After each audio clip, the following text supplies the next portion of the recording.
Yo, what's shaking, everybody? Welcome to a breaking news edition of Orangebloods TV here on the Orangebloods Texas Football Channel on YouTube. I'm Jeff Ketchum.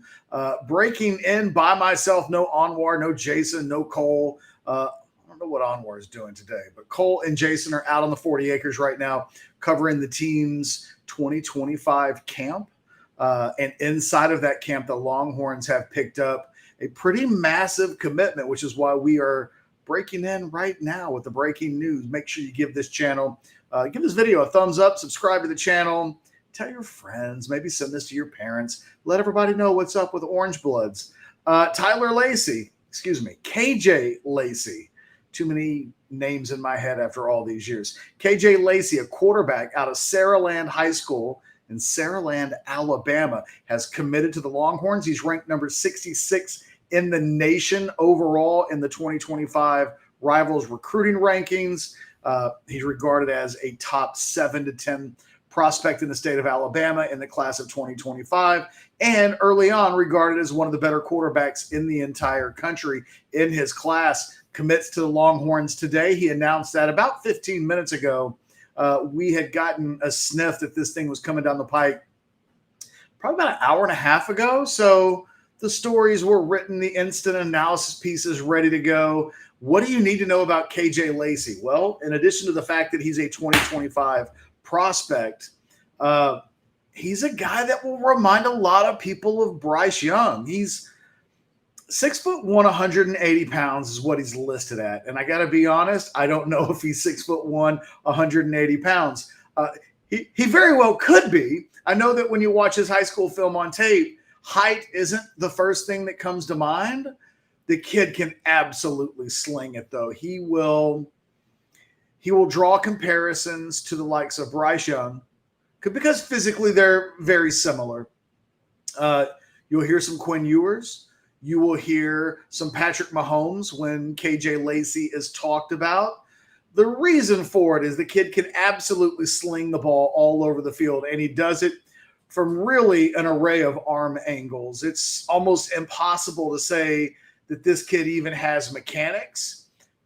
He just throws the ball where he wants to, and his arm looks a little different almost every time he throws the football. That's where the Patrick Mahomes part of his game will I'm sure, be referenced quite a bit between now and December of 2024 when he puts pen to paper and his commitment, should it hold, actually take hold. This is an early commitment. There's no doubt about that. It's the first commitment for the 2025 class for the Longhorns. They've got 3 in 2024. Everybody's been wondering when the next one would come. Lo and behold, it's one for the class of 2025. If you want to get your super chat questions in, feel free to do so. I'll try to get a little interactive as we go. I just want to kind of inform people as much as I can about who KJ Lacey is as a prospect. This isn't a guy at 6'1", 180 pounds that's really a dual threat guy. He's listed as a dual threat in the Rivals database, and yet I feel like I watched about 15 minutes of highlights on his huddle highlight film from earlier, and running just isn't what he does. He's a mobile quarterback, but he's not a guy that really ever takes off and runs. His first, second, third, and final act as a quarterback in the pocket is to find somebody to throw the football to. And again, he's no stiff, far from it. He's actually at times seemingly electric in his mobility and his ability to throw off of different platforms. Again, his arm angles, kind of ridiculous. His ability to throw the ball where he wants to without respect to normal mechanics. I mean, he's a very much a unique talent. But I don't know that I think about him as a dual threat guy. He's not like Bryce Young, in that Bryce Young can run and pull off a 100-yard rushing game at the collegiate level, kind of at the blink of an eye. Like if he needed it, it was always there to go to. I don't know that that's part of KJ Lacey's game. He reminds me of Quinn Ewers in that when he goes back to pass, he's looking to throw the football. and he does that really, really well. Will he end up being a 5-star level quarterback? I don't know. He won a state championship last year at Saraland. I think he had 40 touchdowns and like 4 interceptions on the season. He's been really productive. He's had a lot of success. He is a smaller guy.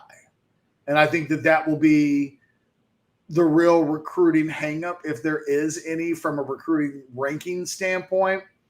He's 6'1", 180 pounds. Maybe he's more like 6 foot. He's also 15 years old, so he might not be done growing, but he's not a big guy. And so as a guy that Rivals currently ranks him 66th in the nation, I think ESPN has him the highest. Let me pull that up. I wrote it literally about an hour ago. I want to say on 3 has him at 112. 24/7 has him at 111. Those might be flip-flopped. One of those. Let me just look it up here. Sometimes it's better. It's like, don't talk with your mouth full of food. This is me trying to talk about what I wrote down while not looking at what I wrote down. So 24/7 has him at number 112 overall nationally. On 3 has him at 111. ESPN has him at 47. I think I had that right the first time. Basically, everybody has him as a borderline national top 100 type guy at worst. ESPN and Rivals like him considerably more. What's interesting is that in the history of Rivals.com, going back to 2002, the state of Alabama, which is where KJ Lacey is from, has only produced 4 quarterbacks with a ranking as high as KJ Lacey's. And quite frankly, it's only 2, because both A.J. McCarron and Jeremy Lacey, 2 of the 4 guys, were in the national top 150-ish.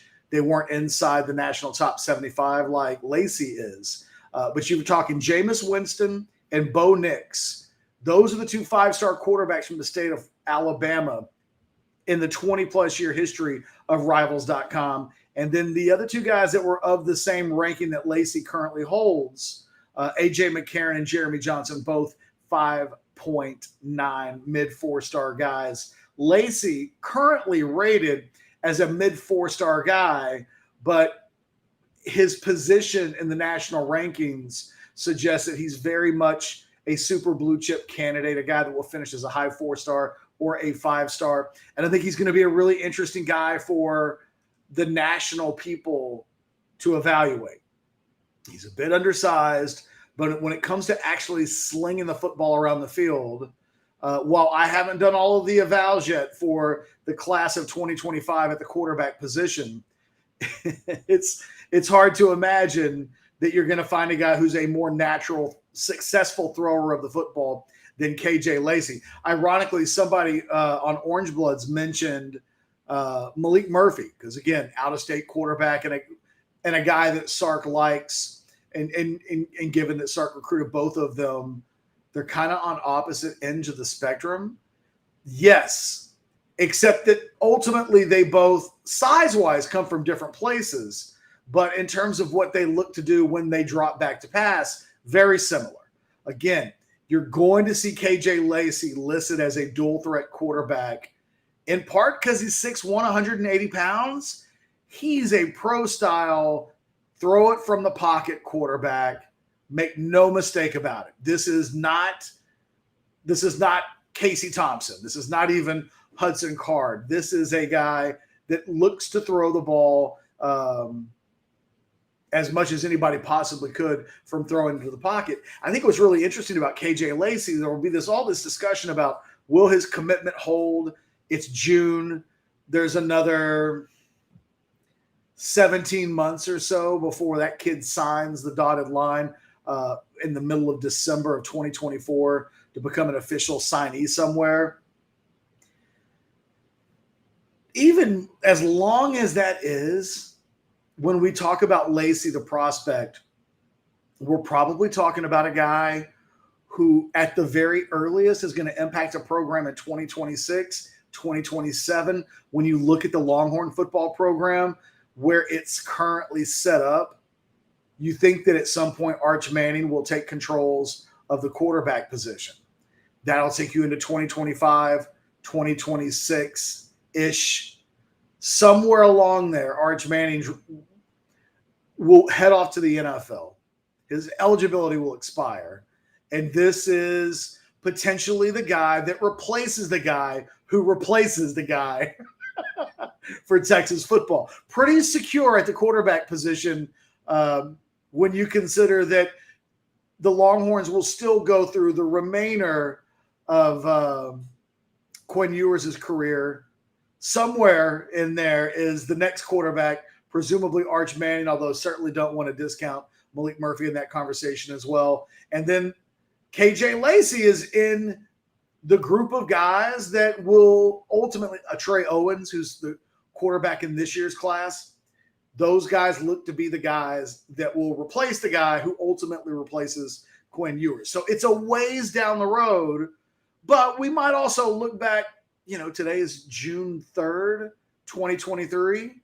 And this could be the day where we look at it and say, hey, the quarterback map for the University of Texas all the way through almost the end of this decade is set up and ready to go. KJ Lacey will sign and be a member of the 2025 class, which means, let's say he redshirts in 2025. He's a redshirt freshman in 26, redshirt sophomore in 27.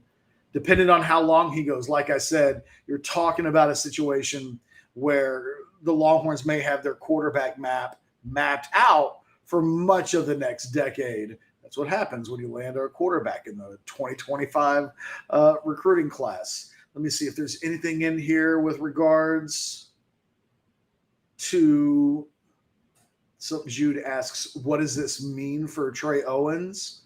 It means that Trey Owens knows who his competition will, at least at this point, be when he arrives on the 40 acres. Trey Owens not expected to be a guy that competes with Arch Manning and or Maalik Murphy in this battle to eventually take the keys to the car from Quinn Ewers. Trey Owens will be in this group that will look to take the reins when those players are done. And I think what it means is this is who he's every day competing against moving forward. And that, quite frankly, there will be a loser, assuming that Lacey ends up on the Texas campus in 2 years, right? I mean, everybody's kind of making the joke. We can't ignore the fact that this kid's got about 17 months before he has to put pen to paper. He's almost certainly going to take official visits. That this is a bit early, but into the next 12 to 15 months, he will take visits to other schools. It's important to note, for both a good and bad sign, Jake, you ask a really good question. Is this a don't get excited until he signs type of kid? I mean, Jake, I'm telling you, the kid may not get on the field till 2026 or 2027. There's a lot of things that can happen between then and now. So take a deep breath. I would say what's exciting about landing this commitment is it does put a shot in the arm in 2025 recruiting. This kid does have some cachet. I think when you're looking at your wide receiver recruiting, you'll be able to point to him and it will rank as an absolute positive that he's on your commitment list. But there's a long ways to go. And he's in the class of 2025, so he hasn't played his junior season of high school football yet. I mean, look, it's an exciting thing, but don't do cartwheels at this point. Someone says buy or sell Julian Lewis or this kid. Probably go Julian Lewis, but this kid's really I was way more impressed with this kid's film than I thought I would be. Because you see in your mind, I've seen a million 6'1", 180-pound quarterbacks from the state of Texas throwing out of the spread. I've just seen it so many times. I don't know that I've seen it from the state of Texas with this kid. There are times you see him throw the football and it looks a little Kyler Murray-ish, but you don't want to put anybody in the same breath as Kyler because Kyler is such a threat running the football, and that's not what Lacey is as a prospect. But I tell you what, I feel like assuming that he makes the adjustment with his size to the next level without too much of a skip, this is a guy that I think has a very small floor. The question will be at his size, is he special enough to be? Because if you're talking about a 5-star guy, you're essentially saying, I think this guy is a first-round draft pick waiting to happen. I need to see him fill out a little more physically before I can go into the world of the 5-star range. But he's got that kind of an arm talent. He has the arm talent. It at the moment comes in a package that I'm not sure is even 6'1", 180. But it looks like this kid will probably do camps and he'll get hided and we'll all get an idea of exactly where he is. But he's 6'1"-ish, 6 foot-ish. Again, you're talking about a guy that's going to remind you a lot of Bryce Young. You're going to see the arm angles and you'll hear some Patrick Mahomes stuff thrown around. He will keep that kind of company in terms of what his skill set looks like. And I think the way people talk about him. Someone asked, too broke to pay attention, will this commitment have an impact on 24, 25 commits? Probably 25 commits. I don't know that 2024 commits are really paying attention to 2025 commits. They're probably more interested in who was on the 2023 commitment list more so than who will follow them up. But for a guy like Dakarian Moore, who is from Duncanville, probably the number one prospect in the state of Texas, maybe even the entire country going into next season at the wide receiver position. This is a guy that I think will garner some interest. I think what's also really interesting and something that everybody will have to keep an eye on is that this kid plays with a 5-star kid on his own team. So Alabama's got a commitment right now from a kid at his high school that maybe this puts Texas in a position to go after Ryan Williams, who's a 2025 kid. He is, again, same high school. He catches passes from this kid. He's 6'1", 164. Currently on the Rivals list, he's the number 5 player in the country. If you're Texas, this probably gets you back in the game with Ryan Williams, or maybe not back in the game, maybe just in the game. He's committed to Alabama. He's been committed to Alabama since October 8th of last year. It might be that Ryan Williams never does anything but go to Alabama. It's completely possible. However, his teammate and his 2025 partner in crime is now committed to Texas, and I wouldn't shock me at all. Look, it's not going to surprise me at all when we see this kid that just committed to Texas, KJ Lacey, visit Alabama. He's already been there twice for unofficial visits. He's right down the street. He's got a teammate who's committed there. You can see it coming from a mile away. Plus, Alabama has offered KJ Lacey. It also is not going to surprise me when Ryan Williams, arguably the number 1 wide receiver in the country, also gives Texas a look all of a sudden because of the dynamics involved of having your quarterback committed to Texas. So it's a two-way street. I fully expect KJ Lacey will be on the Alabama campus a couple of times before his recruitment is over with. This may give Texas a chance with Ryan Williams that didn't previously exist. Something to keep an eye on. I mean, there are no accidents in this world. And certainly when Texas took KJ Lacey's commitment this afternoon, they also know he comes with not attached at the hip, because I haven't heard, but there were a lot of people who have thought that KJ Lacey would end up at Alabama in part because Ryan Williams was at Alabama. So now that KJ Lacey is committed to Texas, does that open the door at all for Ryan Williams to look around? Specifically at Texas, it wouldn't shock me, because again, even though he's committed early, Ryan Williams is a guy that's already has had his name mentioned with Texas A&M. among others. Georgia. I'm looking at an article that was written just this past week. It mentions that he's visited Georgia a couple of times. So Alabama is there and is not going to go away. But Georgia's knocking on the door as well. This probably gets Texas, I think, at least a foot in the door. Who's to say whether or not it can ever go a little further than that? All right, guys. This has been your breaking news edition of Orangebloods Texas Football on the weekend. Do me a solid. Like the video. Subscribe to the channel. Do all of those things. For now, I'm going to bid you guys farewell. If there are any other commitments before this day is out, I will be back. Until then, get ready for some Sunday Pulpit tomorrow over on orangebloods.com. Get ready for a whole bunch of recruiting updates later today from Jason Sukumel and Cole Patterson. And, of course, I'll have my 10 thoughts from the weekend, wrapping up, breaking down everything that happens in the world of Texas football. But for now, I'm going to go back to being a dad and stuff. You guys take care.